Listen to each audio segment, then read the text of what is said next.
Hi guys, welcome back to my Steps to Sobriety, my show on YouTube and as a podcast with me, your host, Stefan Neff. Today is another fantastic day. Today is a fantastic day because the world at the moment is pretty tits up. It is not a nice world. And my heart goes out to so many people out there who are suffering at the moment.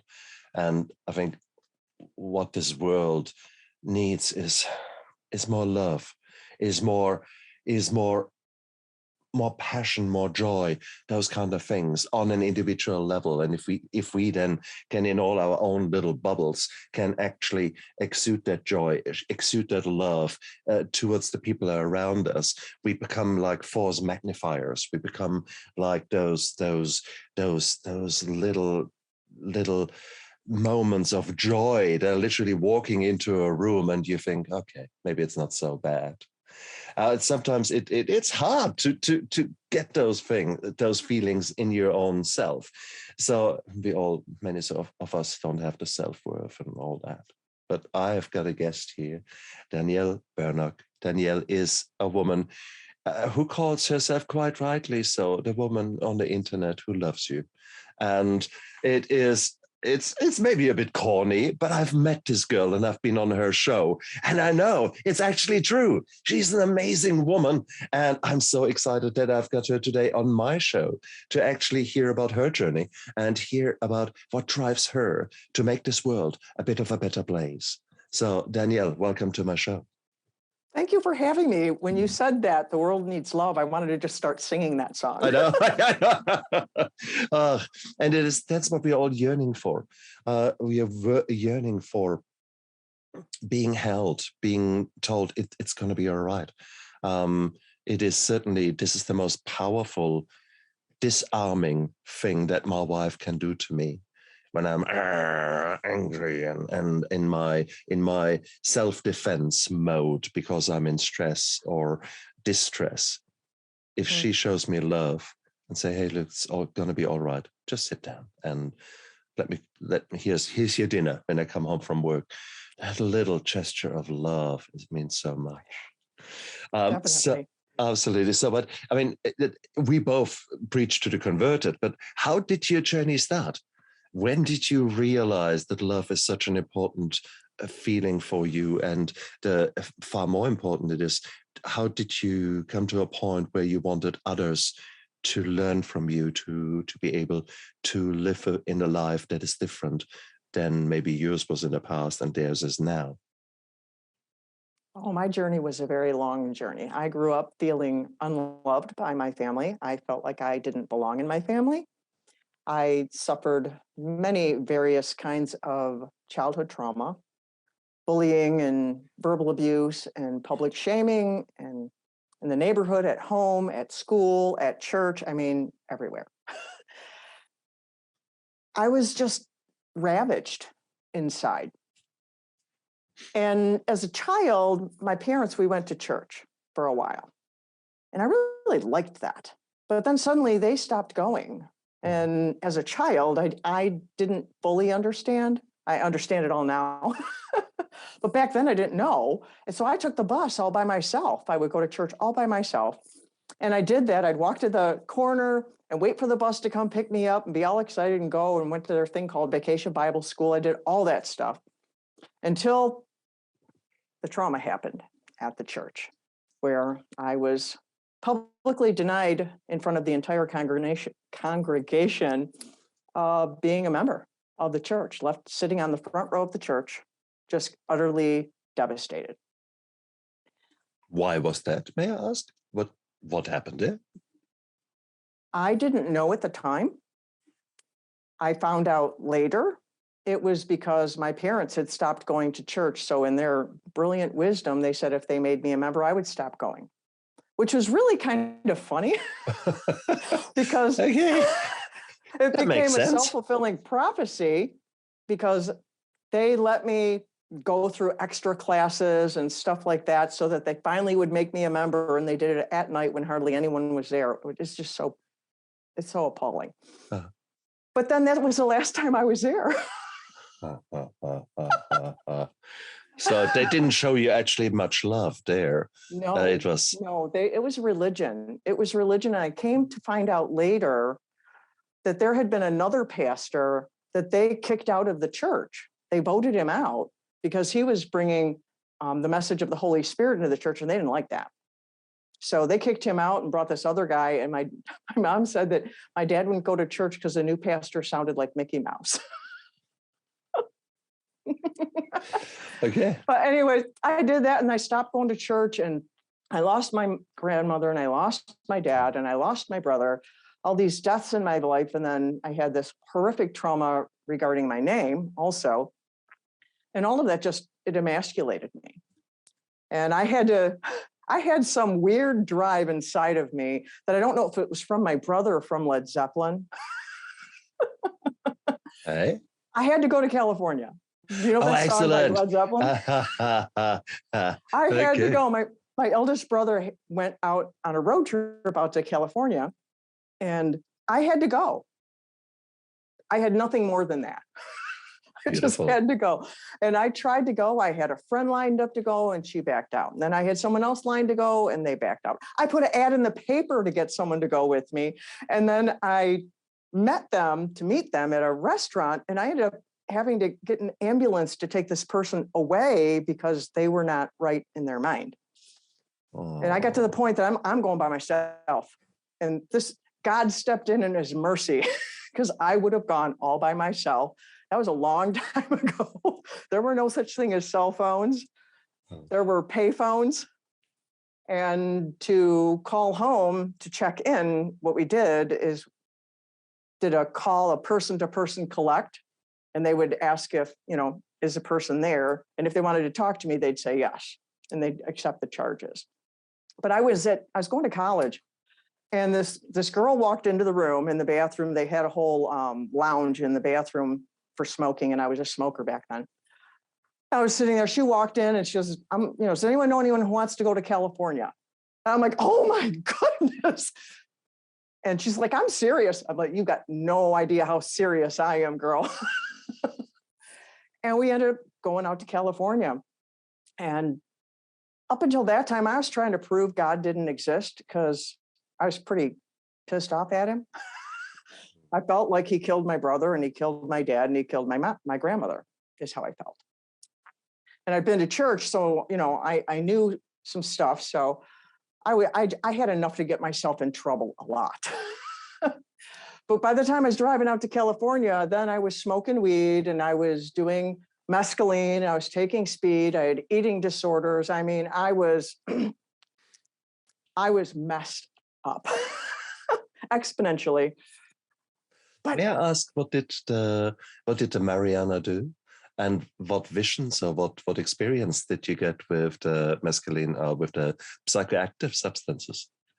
Were they just numbing you, or were they actually giving you insights? No, It was just numbing. Okay, cool. It was just escaping, and the speed was because I had eating disorders, and of course, all of that. I also had a lot of bad coping mechanisms. I bit my fingernails until they bled. I mean, what did you say? You were trying to kill yourself in installments? That's what you said to me. I was trying to kill myself as slowly as possible because I was trying to torment myself because I hated myself so badly. I thought, no, I was unlovable. No one could love me. And I was just so angry and messed up. And it was horrible. But on this trip out there, I had a spiritual encounter in my car. And I came back to my faith in Jesus. But that was even messy then because I knew so much things that were wrong. I was so afraid of God. It was like, it's like, I'm coming back, but don't kill me. It was horrible. But he's not like that, really. So I have come so far since then. But I have a little book called Love's Manifesto. And in it, I tell how it took me 34 years to believe that God loved me. And that was connected to that trauma that happened in the church, and went through so many things to unlearn the Yeah. fear and drive that out Yeah. of me. I mean, it's a Interesting. great big, long, drawn out story. I couldn't even share it all on this podcast, but that's So why I do- wrote my book, Emerging with Wings. That's that story there. He So has a the road God- trip in there, which the is God of funny. your understanding was really quite a punisher, a nasty badass, either my way or you gonna go to hell kind of a thing. Exactly. That's pretty much what I thought of him.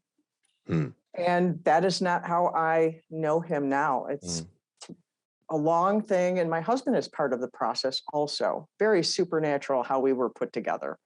I know a lot of people, they go dating and they go out and all that. We didn't do that. Okay. It was very supernaturally put together. And like I said, the story's kind of long, but I'll just skip to the engagement. We had started going out, I guess you call it, but we went to like Bible study things together. And we did go to an amusement park called Cedar Point, which is really big on roller coasters here in America. And I knew something inside that this was supposed to, I was supposed to be with him. I just like knew, but I had such bad trust issues. My attachment was the complex, messed up one. It's the anxious and avoidant mixed together, the complicated one. I had that, and I'm like, no, I broke up with him. We have to be just friends. Did the just friends thing. But we started this journey together August 6th of that year. And it was, I think, the 26th where I said we had to be just friends. And then I called him every day after that because I knew when the words came out of my mouth that I should not have done that. I'm like, talk about sticking your feet in your mouth, you know? Yep. Then finally, it's like, nothing worked. I got to the end of myself and I'm like, God, if you want this, you got to do this. I'm done. And then the following Tuesday came and I knew he went to some Bible study somewhere he had told me about. And I just knew he was going to call me. I just knew. I don't know, like, it's going to rain. Some people know that because they feel it in their bones or something. And he did. He called me. He came and he picked me up. I went to that thing. We got back together. And then he proposed to me on September 1st of that same year, August 6th to September 1st. And the proposal was just like something it should be in the movies. It was hilarious. Because then after he proposed and he said I didn't have to answer right away because it was like he's proposing because he felt like God wanted him to do that. I felt like God wanted me to marry him. And then after he did that and I said yes, then we sat on the ground and just stared, going, words like fiance and wedding and what do you do with that? Unbelievable. Unbelievable. There was no ring, no nothing like that. And then it gets better. It gets better. The next day, because I'm at this camp. His parents went to this camp. So his mom and his sister were there, and I went up with them for the weekend. So we're walking to breakfast to the mess hall for breakfast. And his mom just starts bursting out crying, going, my baby, my baby. And we had said, we're not telling nobody this because we don't know what we are doing. Yeah. And he said, you told her. I did not. You told her. No, you told her. We hadn't told her. And then when I got home, my mom says to me, so when are you announcing your engagement? I'm like, said, who told you? And she said, the Lord told me. And I'm like, this is just too freaking bizarre. My husband and I have been married for 42 years. It was definitely a match made in heaven where I didn't have the sense to know any better of that. He was the first person in my life that demonstrated to me what unconditional love looked like. I had never experienced that before. And he walked that out with me. And it's like learning that I could be loved by someone I felt so dirty and unworthy, yet he loved me. And I'm like, why? And that was the beginning of that. And we had our children. God gave us our children. We weren't, either one of us were not supposed to be able to have children. We weren't going to have children. I'm like, I'm not having kids. I'm not screwing them up like I am. Okay. But God had other plans. He even gave us the names of them and we had them. And I'm like, and they're healthy. And I was afraid, they'd have like 4 arms and legs and, things because all the drugs I did. I was so afraid. But the grace of God has just been there. And just little by little by little, I have learned. It took 34 years for God to convince me that he loved me no matter what, even on my worst, ugliest day. And I still remember the day. It was October 12th, 2012, I believe. I wrote a note in my phone the morning that it happened that I knew. And there's nothing like that when you have felt so unloved, when you have felt so dirty and so worthless, and like you have to earn everything, that you are loved just where you are right now in the middle of your biggest mess. I don't care what you have done. You are loved. And that compels me to tell others that they're loved. You who are listening, you who are watching, you are loved. I don't care what you're doing right now. You are loved right where you are. But love doesn't leave us there. Love found you. You told me how your kids came in and cuddled you, and your wife's love came and rescued you. And look where you are now, what that love has done in your life. What love has done in my life is just phenomenal. And that's why I am compelled to share that love, because love changes us in the best, most awesomest way. It's our greatest need as human beings. I mean, they've been studies. I took psychology and stuff like that, and the rhesus monkeys and stuff. I don't know if you've ever heard those studies. They had these monkeys. They had a group of them here and a group of them here. And this one, they had this wire monkey, and it had food in a bottle to feed the monkeys. And this one over here, it was wrapped with fur and everything, but it didn't have any food. The ones with the food died, and the ones without the food lived. Because we need love. Love is a need that we have. So I am compelled to share this. It's like I discovered this. The love has healed my heart of those traumas little by little. That's why I have my programs that I do. That's why I coach my clients in that, to help them to own the truth, to reclaim what I call your God-given greatness. Everyone has greatness inside of them. And to reclaim that. It belongs to you. You're born with it. No child is born hating themselves. Something happens that takes us to worthlessness. And it's a great tragedy. And I want to help people to heal, to own the truth of their value, to own the truth that they matter. They have something in them to give to the world. And it drives me. Like my second book is Because You Matter. That's really popular out there, Because You Matter, because people need to know that they matter. It's just so important. I need a drink of water now. I've been talking too long. It is just so powerful, isn't it? It is so powerful that love, once you feel it. Many of us do search for it forever, yet forget that we can create this love by actually loving ourselves. And with that, I mean the act of showing love to someone else, to put a smile on someone's face, to make someone else feel good. That is such a beautiful thing. But sometimes we are so in our anger and resentment and so that you keep forgetting that. And you say, I want to be loved. Come on, love me. Because I deserve it. I deserve the respect that you love me. Yeah, it didn't work for me for a very long time. Yeah, it doesn't work like that. No, doesn't it? No. So, no, despite the fact that we actually do so much yearn for that, just being held. Where do you start with this journey with people who come to you? I mean, it is such a fundamental core belief that you're talking about. Yet we have got layers of trauma, layers of all kind of crap that keep us busy and keep us distracted from what needs to be done. How the hell do you start? Well, I have a process called S.E.L.F, and I use the self on purpose very intentionally, because it's our self that, out of our self, that we make our choices. You know, we get one life and it's up to us what we do with it. I believe that God has given us this life and he has given us that freedom. Like I said before, that God was the punisher. Well, now I believe what is actually in the Bible, that God is love and he is the source of love, and he loved us first.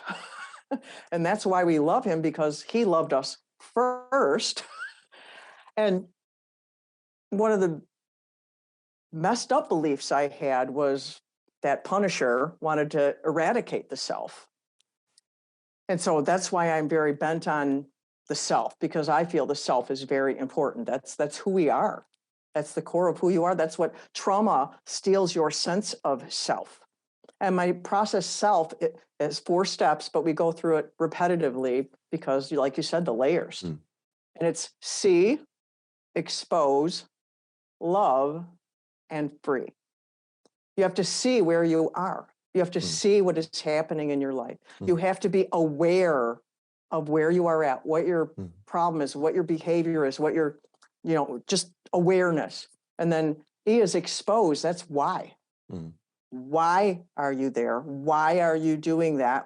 Why? What happened? And then L is love. That's lavishing love, loving yourself. And for me, it's, lavishing the love of God, because God loves us, even in our ugliness. I mean, that's what it even says. He loved us in our ugliness. We can't be perfect. I mean, do you know anyone who's perfect? I don't know anyone who's perfect. Oh. So we lavish that love on you, because love gives us courage.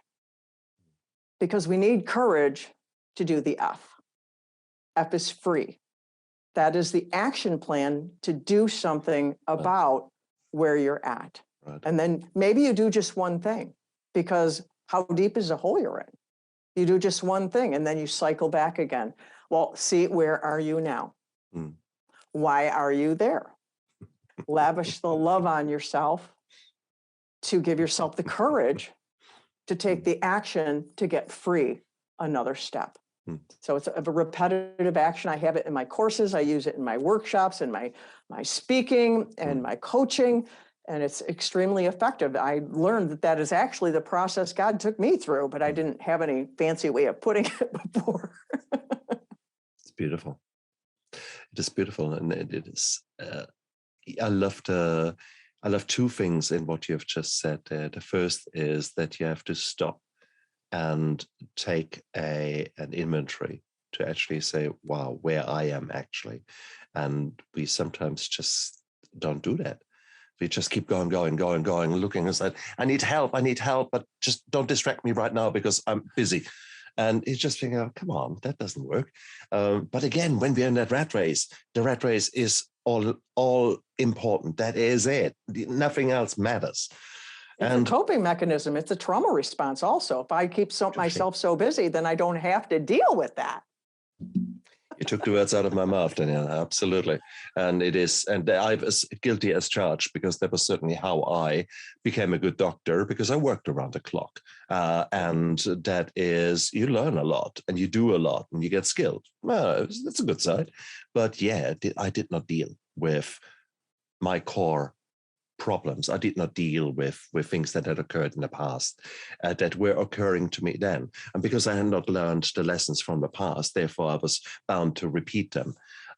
So unfortunately, that again brings us back to the lack of love in the history and the lack of love right now there. But I digress. Now, it is so important to take that inventory. But then the next step you said is take action. A tiny, and it doesn't matter how big this action is, a tiny step, and then reassess. that's exactly what a doctor does.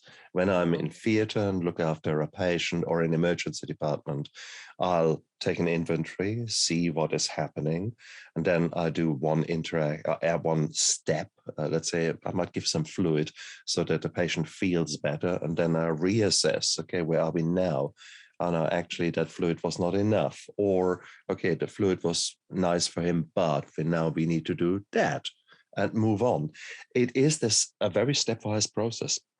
Right. That is what a doctor does in our daily life. Yet, if we move out of our working life into our own lives, as if you somehow just leave all that at work, and at home you're bumbling around like an idiot. And as far as the other roles in your life concerns, maybe the relationships, maybe your relationship as a father to your children, or as a son to your parents, etc. We are not doing the same thing there. We are shooting from the hip. We are basically like reflex animals, ultimately, who never really learn to understand what drives their behavior. And I think what you're doing there, you're showing the end result. You're showing love as the goal, as the vision and mission to get to. But there is this process behind it that starts with looking at, where are you at now? How do people respond to that when you start with the inventory? Because that's a big process. I mean, this step 4 in the AA program or in the 12-step program, that takes days, weeks, months. So people nowadays want quick fixes. They come to you, say, yes, I want love. I want it now. Actually, yesterday would be good. How does that work with you?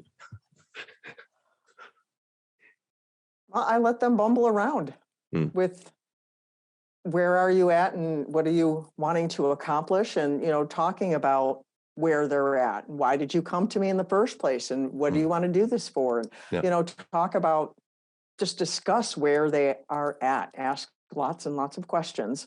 Well, what made you do that? Well, why did you do this? And, why did you come to me? And what do you want to get out of this? And what is your point here? And why are you doing this? And all those questions that are open-ended for them, to get them talking, and then to ask questions in response to the things that they say.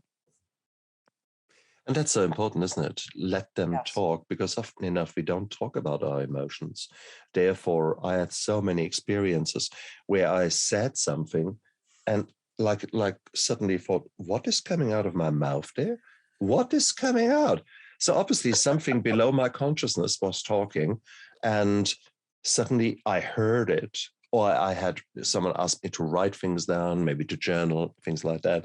And suddenly things come out that way. And you think, who said that? Oh, I said that. Shit. And it's interesting, isn't it? So you need that time to explore, and then take one of these problems. Often we all have so many of them, but take one of them and make one little step and see where that goes. Like with my most recent client, was talking with her about what are the 5 top priority areas that you want to focus on instead of 27 or 895. Boil it down to just 5. Exactly. And then you have a starting place. But sometimes people can worry about that. Well, I have more than 5. Well, we'll get there. And one of the things I really struggled with myself was patience with my healing. I wanted to be all better. I mean, I've been doing this for years. Why am I not better yet? But when I was writing my first book, Emerging with Wings, I was given the gift of a word that I didn't know existed. And you probably know what it is. I had never heard the word before. So I went to Google and looked it up to see if it was a real thing. It's called microsurgery. Are you familiar with microsurgery? Very much so. I remember reading this one story about this person's leg and how it was shredded open, and how they had to clean it and pack it with beads and wash it out in this great big long process just to clean it before they even went into the other process of starting to repair it, and all the different processes how long that process was. I was like, beautiful. oh. That's very true, actually. And if you look at certain injuries, well, they look like a bloody bull has gored you and then put you through a meat mincer. And that is what your leg looks like. So that is true as far as the anatomy is concerned. And I certainly have anesthetized for operations that were many, many, many, many hours long, because that is how long it took to even do the first step, as you quite rightly say, of that surgery, and many more to come. Now, many of our lives and our souls look as gored and as ripped apart like that, yet we want immediate satisfaction. Yay. Yeah, because you can't see them with your eyeballs. Part of my problem was I denied my trauma because it wasn't as bad as, others. I have never been sexually assaulted. I hadn't been in a tsunami. I hadn't been in a plane crash. I hadn't been at a school shooting. So all the things I had been through, I dismissed them and just get over it. Because, I grew up during the baby boomer thing, and that was a thing. Children could be seen and not heard, and shut up and get over it, and just suck it up and get over it. So just basically pretend it didn't happen. Yeah. But the emotional neglect and the traumas that happened, it ravaged me inside. And I also learned later through my healing, there's a book called Running on Empty by Dr. Janice Webb about childhood emotional neglect. That's how I learned the term. But my counselor helped me heal of it before I knew the fancy term. Because there's so many ways a child could be emotionally neglected. And she goes through 12 different parent styles of how a child can be neglected. And my parents fit into 3 of those. And one I like to bring up all the time because it's the most common one and the ones that people dismiss the most. And that is well-meaning parents who were emotionally neglected themselves. They don't have to give what you need. So it's not like they're trying to withhold that, but you can't give someone something that you don't have. Exactly. If I don't have $5, I can't give you $5. But still, then the child suffers. So I was bent on, I am not raising my kids how I was raised. I don't know how I'm supposed to, but just not that. So I was a studier. I was a learner. I watched other parents raise their kids, read books and listened to tapes. And oh my goodness, just give me the information I need, and prayed. And I'm pretty pleased with how my kids have turned out. I've apologized for things because I know I fell short because I didn't have certain things, but they knew they were loved. That was one thing I was bent on. They're going to know they are loved. And they knew that. I messed up in other places, like every parent will in some way, because nobody's perfect.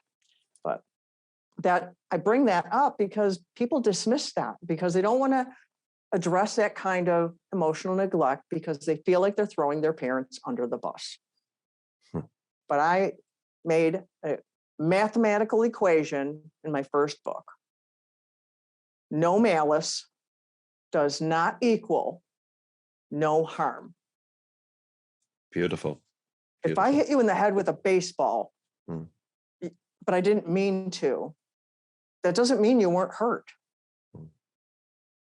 And I just implore people to own that they're so afraid of hurting their parents.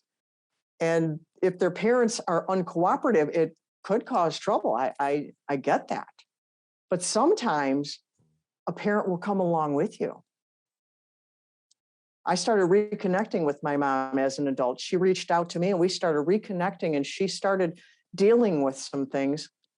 And I got to help her with it way back before I became all author, coach, speaker, and all that stuff. She died back in 1994, so that was a long time ago. But she got pancreatic cancer. And I believe that was her body somatizing all of her trauma from her growing up. She lost her dad when she was 7 and went through the Great Depression. And when her mother remarried, when I think she was 12, the stepdad said, I raised my kids, I'm not raising another one. And other things that she went through, she was suffering herself. And then she lost her husband when they were not even married 20 years. She had a lot of trauma, but she suppressed her feelings. That's something that was revealed to me later, that I need to stop numbing my feelings. I need to start dealing with them, or the same thing would happen to me. I took her on a trip for her 65th birthday, a gift. She'd always wanted to go to a place called Hershey, Pennsylvania, here in America. Have you ever heard of Hershey chocolate? Yeah, absolutely. Well, Hershey, Pennsylvania, it's a city that was established by the gentleman who created Hershey chocolate, and the whole city is revolving around that. And he was such a great philanthropist with, giving money into children. I mean, it's amazing. And around Christmas time, it was just fantastic with all the decorations and stuff. She always had a dream of going there. And I had the pleasure of taking her there, her last Christmas that she was alive. But in that trip, we laughed so hard we cried. And in our talking, she cried. And she told me she had not done either one of those two things in years. She had suppressed those emotions, and suppressing our emotions is deadly. People think that it's smart. They think that it's strong. No, it's foolish. It's destructive. Your emotions are a part of you. They are messengers. That's what Dr. Caroline Leaf calls them, messengers. I love that, because you've probably heard the line, "Don't shoot the messenger." Yeah. Well, the emotion is coming to tell you something. Absolutely. But so many people shoot the messenger of the emotion because it's bad. It's bad. No, listen to it. What is it trying to tell you? Exactly. And then respond instead of react or suppress. We're amazing beings. I sometimes I marvel at humans. Humans are just phenomenal creations. What the body is capable of doing. You're a doctor, you know how fantastic the body is. Its healing properties, and how all the things are doing all the different things at all the different times. And it's like, I get amazed at it. I get so amazed. I love science. No, you're right. Exactly. It's mind blowing. You're quite right. You said so many things. I could just listen here. I'm barely firing any questions here, because you give me one nugget after the other, one thing that makes me think. Little words that you're using. Many of them I've been using myself so many times, yet you rephrase them a little bit and suddenly they become applicable to a certain situation in your own life, which is suddenly making it, And that is so beautiful, because what you're doing is you're talking, you're opening up, and you're talking about maybe taboo subjects. I mean, it was certainly not easy for you to let your mum back into your life, and there were these concerns. I mean, you had walked out. You wanted to go to California. There was obviously much more rift there than we explored in this show. So for you to come full circle and to be able to accept that the past does not equal the future, and take active steps, that takes guts, that takes a lot of doing. But these are all the beautiful steps that we do. This was a big step. But it's so worth it. Oh, absolutely. It is so worth it. It's worth the pain. It's worth the pain. Worth the pain. Wow, Danielle, you're an amazing woman. There's no two ways around that. And I love the way you explore love, the real meaning, the deep meaning of love. What I love about you is that on the one hand, you're a religious woman. You're a woman who believes in Jesus Christ, and you have had this own revelations in your life. Yet you speak a language that attracts me. There was not much of Jesus, whilst Jesus is Lord directly over your right shoulder. Okay, yeah, so I get the message. Sitting here because I wasn't trying to put it. No. I asked you to move that way. No. That's because you did. That was why I was sitting there. Oh, you're gorgeous. No, yeah, Danielle knows that I'm an atheist and a humanist. No. This is, but you are. I don't care what belief system helps you to do the healing steps and trying to find a purpose in life and trying to find the new you that you can accept, not just accept, that you can love, that I don't care what helps you to move from victim to survivor to thriver. Those are the steps that we all need to go through. I loved it how you said that it's not a pissing contest when it comes to trauma, but I was not in a tsunami, etc. Whatever big traumas you think is worthy to be called a trauma. No, there's so many little traumas, and we just brush them under the carpet and think, now, who am I? Who am I to call that trauma? But really, what the truth is trauma is not the incident. That's something I've learned. Trauma is not the incident.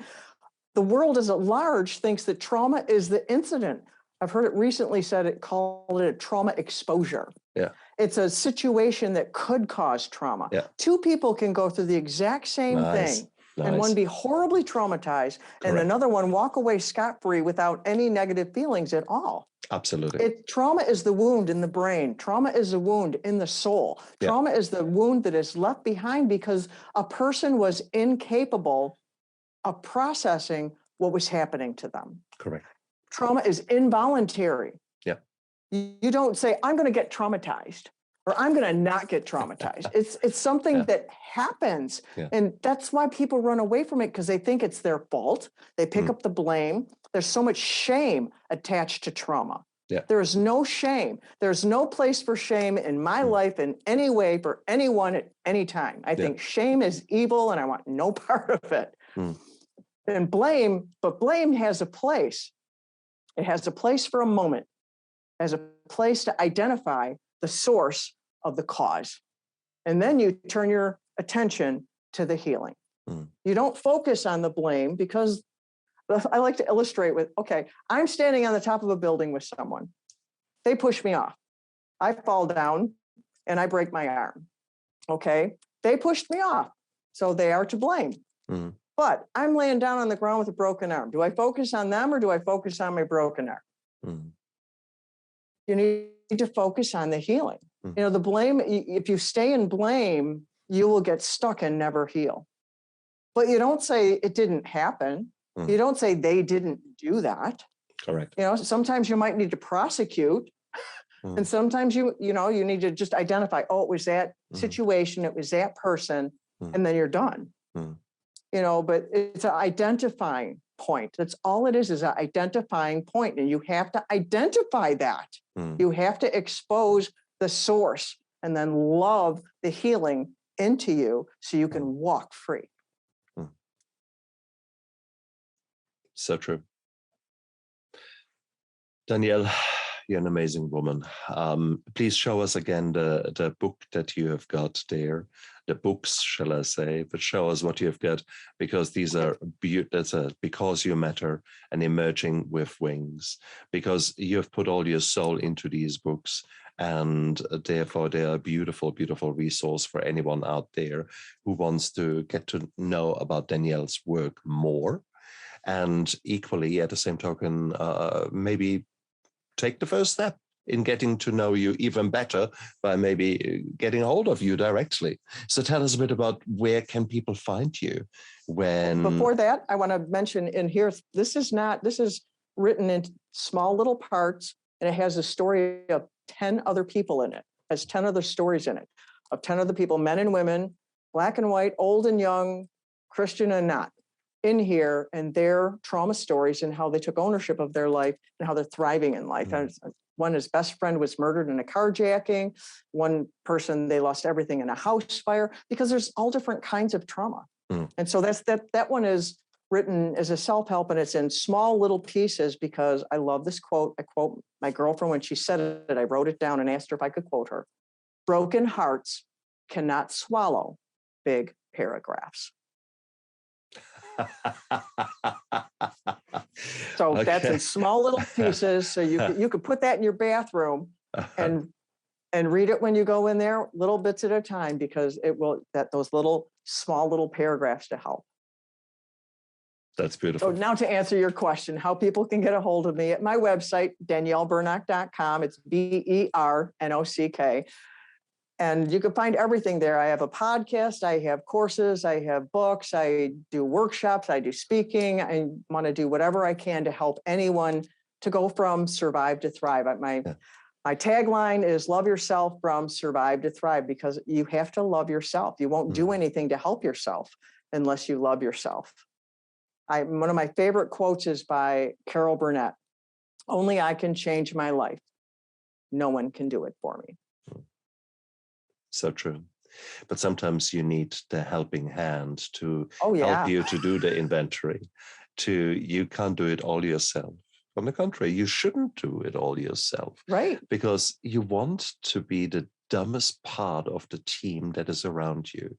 These are power teams. These are the teams that the people that you put around yourself and surround yourself with, who have gone already through experiences and have come out the other end and are now further down the line than you are.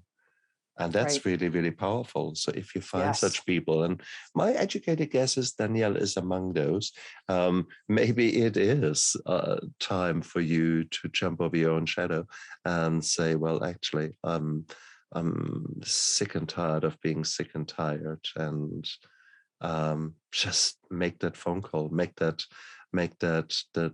connection. Go on to Amazon and get Danielle's books and get an idea. So what could possibly go wrong? Right. Exactly. Danielle, you're an amazing woman. I'm so grateful that you came onto my show. You actually make me think. I found myself half of the time, oh shit, she stopped talking. I need to think about a question, because I was so engrossed in what you said and reflected so much in my own head about what you said and what it meant to my own life. And I think that is the sign of a really in-depth discussion, that it makes you really, really think and makes you really feel and question, because that is the area how outside. We grow. That's right. The area outside of the comfort zone that pushes you and says, hey, look, there's still healing to do.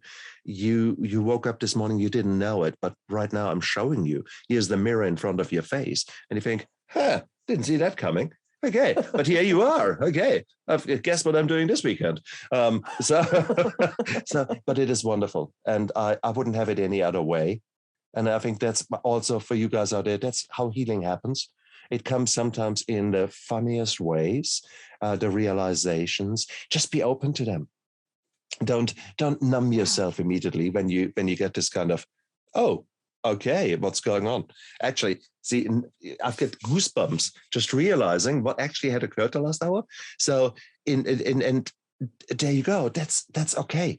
That's okay. Your body responds. These are messages. These are powerful insights, glimpses into a future that might be waiting for you if you're just willing to explore, willing to love yourself. And that is beautiful. That is beautiful. That shows me that my life has not come to an end. On the contrary, it's only just beginning, because the only thing that matters is right now. And yes, the past has coined me. The past has made me who I am. But right now I can choose how I respond to the messages. And I have got the privilege to go out there to change myself. I've got a privilege to learn more about love. And that's beautiful. Yes. So Danielle, the woman on the internet who loves you, we need more people like you. And guess what, you guys out there, you can be people like that. You can go on this journey. And maybe one day I've got you as a guest on my show, because you have turned from survivor to thriver. And I hope so that we have maybe planted a little seed here and there. Yes, I hope so too. Danielle, if I can help reach out to me, I would love to help, however I can. Brilliant. Danielle, thank you so much for being a guest on my show. And you guys out there, look after yourself, learn to love yourself, and live with passion. Bye.